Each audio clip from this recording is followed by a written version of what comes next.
I'm Simon and I work at the Government Digital Service and I work on a project called Gov.uk, and I'd like to talk a bit about how we try to improve our internal developer documentation so that's for people working inside Gov.uk, new joiners, but also people who've worked on Gov.uk for a long time. So this is the homepage of Gov.uk, and the site itself is like the publishing platform for government, and it has about 40 million users a month. There are 350,000 pages on the site, thereabouts, and it contains like loads of different types of content. There's things like content that will explain to you how to claim a tax refund or how to get your national insurance number. We have news from government, so announcements that ministers want to make. We have travel advice, so where you can travel safely and any advisory things that you need. And we also have guidance, which is government telling you what to do. And our new favorite example is keeping a pet, or micro-pig guidance, which is we're obligated to use this example in every presentation now because it's so good. So Gov.uk started as an alpha in 2011, and it went live in 2012, and it was quite small at that point. It had a couple of thousand pages, and then in 2013 and 14, lots of new departments and agencies shut down their own website and redirected everything to Gov.uk, so that there was one government website. But that meant that what was quite a small system, a small architecture of a couple of apps, quickly grew over the years into like a pretty massive beast of applications. So this is the actual dependency diagram up until about a year ago.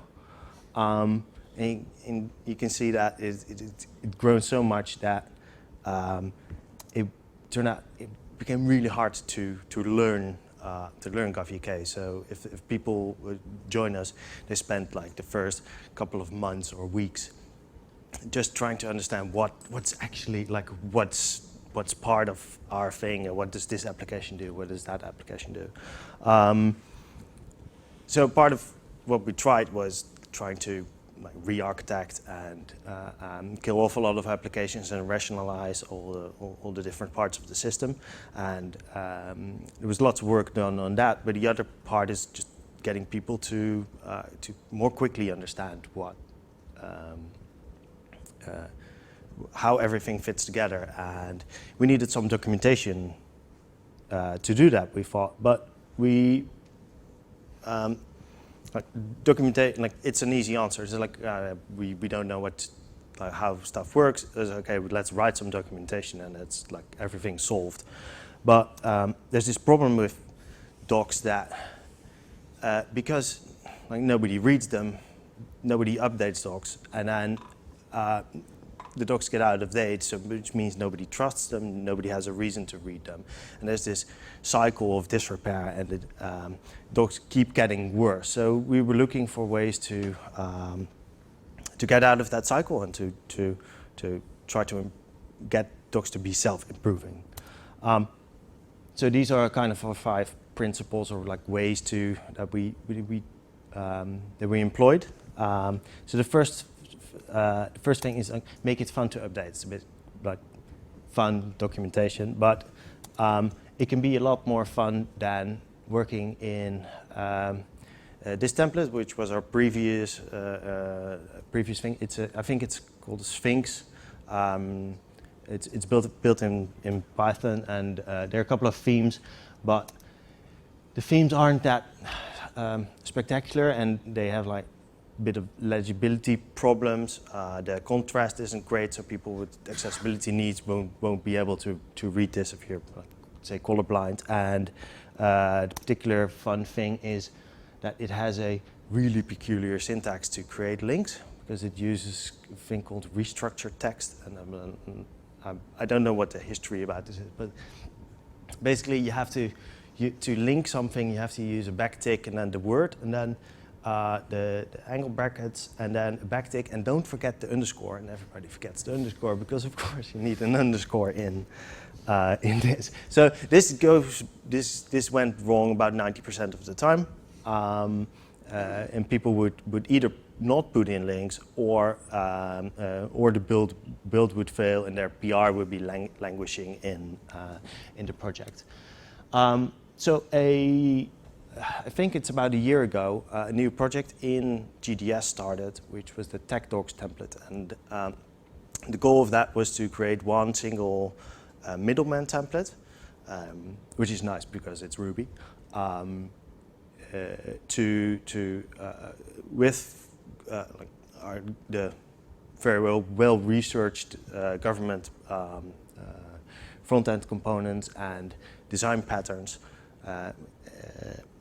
to create one thing to create technical documentation. And there was a lot of user research done with developers to make sure that the stuff was legible, and that it worked well for everybody, and also on mobile, which is a thing you don't often think about in technical documentation. So this is what we started to use, and we started moving our existing documentation into the developer docs, and it instantly became more popular because it looked a lot better, and people felt kind of pride to create a page and change the page because it looked like a government website. We work in governments, and it has the nice crown, and it looks well designed, and that made a lot of difference. So and another thing we added was review apps, Heroku review apps. If you don't know this, it will create a new application for each pull request that you make.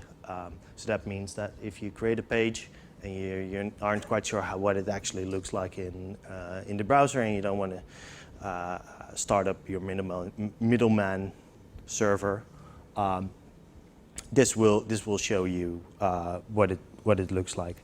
So that made the whole development process a lot easier. The second thing is about making it easy to find and making things open, because before the template I showed you, the ops manual, was behind. It was only accessible inside our network. It was a GitHub Enterprise installation that we ran this on. So what we decided is to move it all into public GitHub. Like most of the things that GDS makes are on public GitHub and are open to anyone. It's not real open source, but it's working in the open, and it has a lot of advantages, such as being able to do this, because people can just search for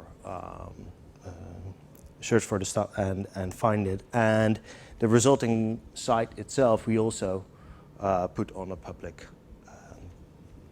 internet, so you can actually go and look at our internal developer documentation right now. It has lots of benefits. For example, having everything indexed by Google, which meant that when we launched the new docs, we were using Google as our site search. So we just linked to site and then our URL, which meant we had a pretty decent search functionality out of the box and for free. And we've recently replaced that with a tool called Algolia Doc Search, and it's one of those tools is also used by projects like React and like larger open source projects, and it basically indexes middleman sites and other like static sites, and creates this really nice search for it with drop downs, and it's super fast, and we've been using it, and it's really great. So another thing we try to do is put links to the documentation in everywhere on GitHub. And everywhere we could find some link where we could link to the documentation, we did it. Because it's not only enough that the docs need to exist, people need to discover it and need to be like using it every day. So every link for, if there's a page on the docs for something, it will be in the GitHub repo, the link field. So which means that GitHub is actually the largest source of traffic for the docs. We have analytics on our docs. So the largest number of referrals come from GitHub itself. And another thing we tried is trying to optimize both reading and writing of documentation. This is an API. We have a couple of different APIs internally that we use, and they don't have things like what's it called, the Swagger or Open API documentation, like automatically generated documentation, but they do have written in Markdown a bunch of like all the endpoints and everything is described. So there's useful documentation, but it's all in the repo itself, which is good because if you want to update, an endpoint, you also have to make the changes to the docs, and otherwise you'll forget it if it's somewhere else. So docs should be like close to the code. So this is really nice, but we have about 175 repositories on GitHub that are owned by our project. So that means you probably can't find your stuff anymore.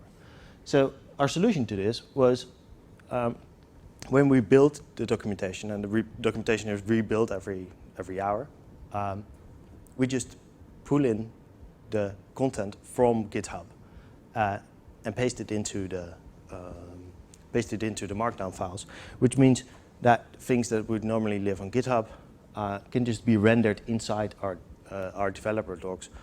And that means it's also used, you can find it with the search. So everything starts to become like centralized, and you can find stuff. Related to that, we try to integrate data and code into the documentation.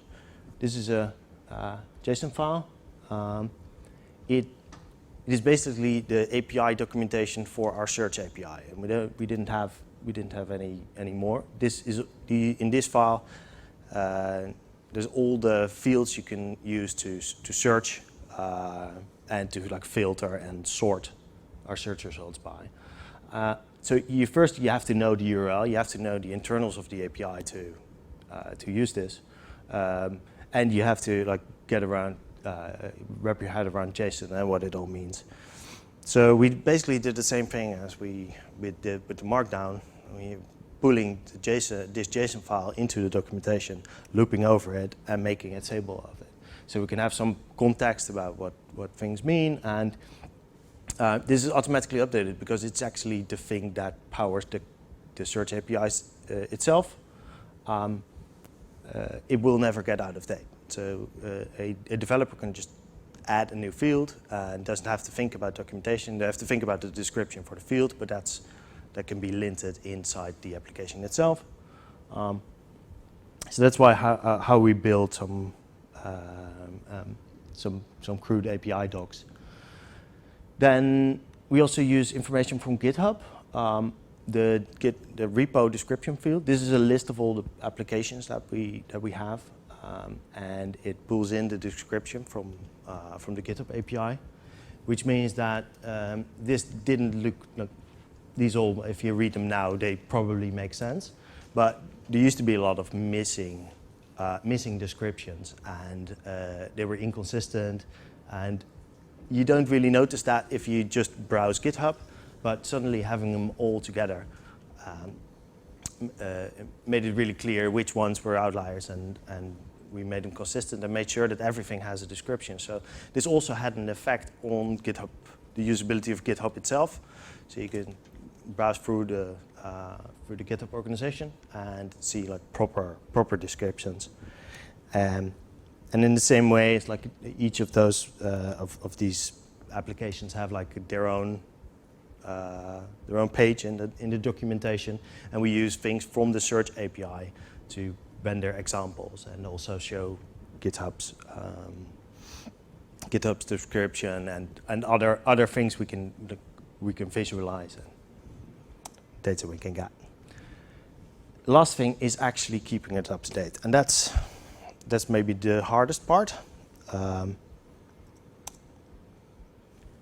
So a question we tried to solve is like, okay, let's say you have a page in your docs and it's like well written, and somebody comes along and like, is this page? You don't have to answer the question, but like there's no way to know at this point if something is accurate. So the thing we experimented with, which we implemented, is adding to each markdown file in the docs, adding three fields. So one is the date at which it was reviewed, when it should be reviewed again, and that can be any date thing, and a named owner, and that can be a Slack channel or a Slack username. And this information we display on each page in the footer. And we say when it was last reviewed and who's the owner, and we link to Slack so you can contact people about it. But when a page goes out of date, so when the review date is when the page expires, it will have this big red banner on it saying that the page is out of date, which means that other pages will have, like, developers can have more confidence that other stuff that doesn't have the red banner is actually accurate, because we explicitly call out stuff that might not be accurate. So then, a final thing to keep the docs up to date, we have an undocumented API for the docs itself. Which exposes this information about which pages have been should be reviewed, and that allowed us to create this docs monitor app, which every day loops through all those things and sends the right messages to Slack. So if you've seen any previous presentations by GDS people, often there are these mascots or animals, Slack bots that we use. So we have an informative seal. This is the seal of approval, who will tell you when there are pull requests to review. There's the badger of deploy, which keeps us, which announces when people are deploying. So we were looking for an actual proper mascot for this thing. So the first iteration was the donkey of dogs, which was obviously very stupid.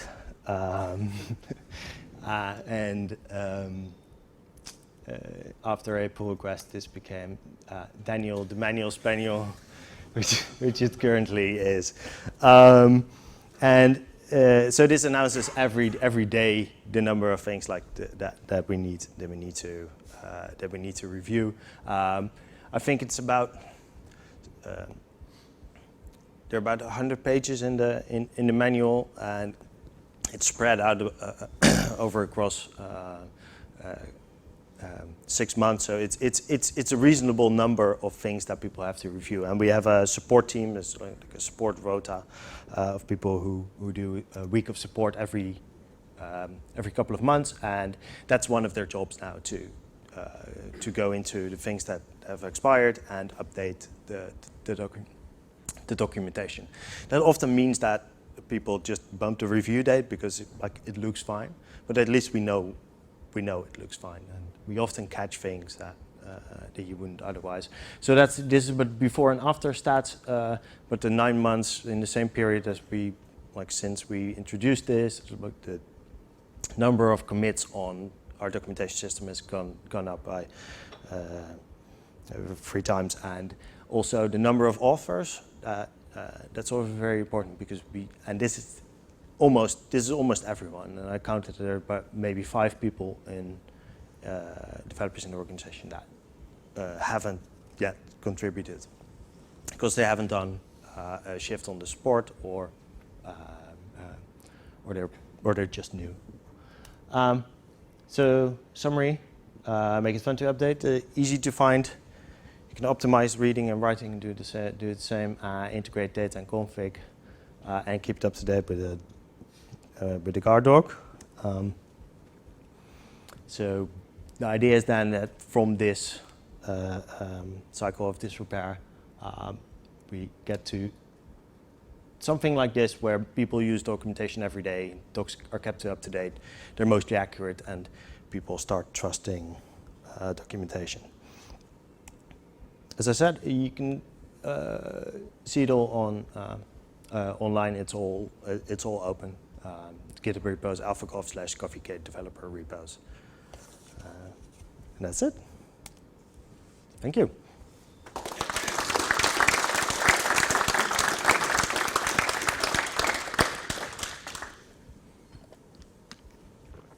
A few minutes for questions if anyone has any. Murray? I sort of contracted GDS, so I should know the answer to this, but I don't. It's a middleman site, which is static, but then things are expiring. So are we deploying it again every night or something? Yeah, we're deploying it every day during office hours, every hour during office hours. So it's basically rebuilding. It's kind of, it doesn't have to be super current. It's fine if it doesn't refresh every day, but like every hour it seemed to be working all right. I think if we add more stuff to it, it would become like a Rails application. It's harder to maintain. It's actually pretty. It takes a couple of minutes for the whole thing to build, to get all to get things from GitHub and APIs, but it works. I'm not sure if you've mentioned and I missed it. Where do you deploy to? Where's all this stuff running right now? It's a middleman site, so it creates a static site, and we upload that to S3. Okay. And then we proxy the URL to S3. And so, what was the reason why you used Heroku for these staging sites? Is that a free service Heroku offers? Okay. Yeah, you can basically if your app can run on Heroku, it can have review apps, and we use it for other things as well. So like actual CoffeeK front end stuff, when you make a change to the front end, those apps just talk to APIs, so we can create review apps, and you can see exactly what you're deploying without doing screenshots or. But they are public. Yeah. The review apps. Okay. Yeah. Yeah. I mean, you can put a password on it.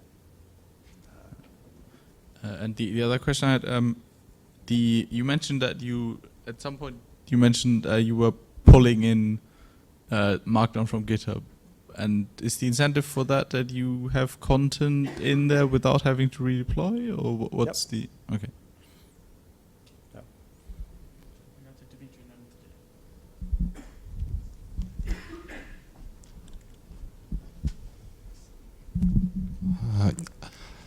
You mentioned that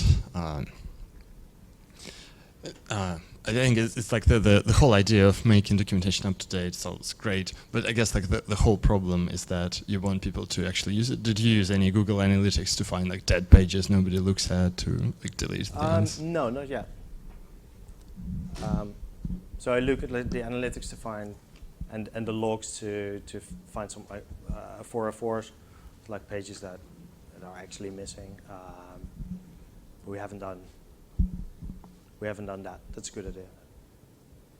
Because then like killing some pages that nobody looks at would be a great idea. Let's take the last two. I see as you said, the number